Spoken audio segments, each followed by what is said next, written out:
Earning ఛాలెంజ్లో వచ్చేసి ఇది day 27 మా. డే 27లో అయితే ఎర్నింగ్ అయితే చేసా.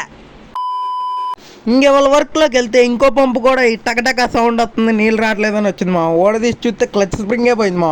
ఆ క్లచ్ స్ప్రింగ్ అనేది ఎందుకు ఇరిగిపోద్ది అంటే దాని టెంపర్ అనేది కొన్ని రోజులకి తగ్గిపోద్ది అనమాట. దానివల్ల అయితే ఇరిగిపోవడం అనేది జరిగిద్ది క్లచ్ స్ప్రింగ్.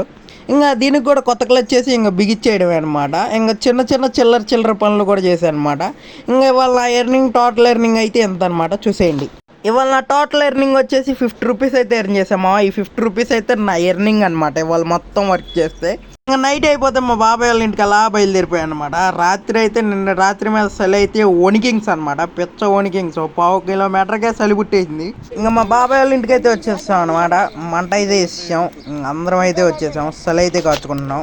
మంట అయితే వేసింది నేనే మా, మర్చిపోకండి నేనే మంట వేసాను అనమాట. Hi hi. నా తమ్ముడికి ఇచ్చిన అయితే ఈడే అనమాట. ఈడిదే నేను డ్రోన్ ఎగరేసింది. అండ్ డే 26 వ్లాగ్ ఎవరైనా చూడకపోతే ఇప్పుడే చూసేయండి మామ. ఈ వీడియో ఇక్కడ వరకు మీరు చూసారంటే ఈ వీడియో మీకు నచ్చిందని అనుకుంటున్నాను. నచ్చితే కనుక నా ఛానల్కి ఇప్పుడే ఒక సబ్స్క్రైబ్ ఫాలో అయితే చేయండి మామ. నెక్స్ట్ వీడియోతో మళ్ళీ కలుసుకుందాం. Okay, bye bye.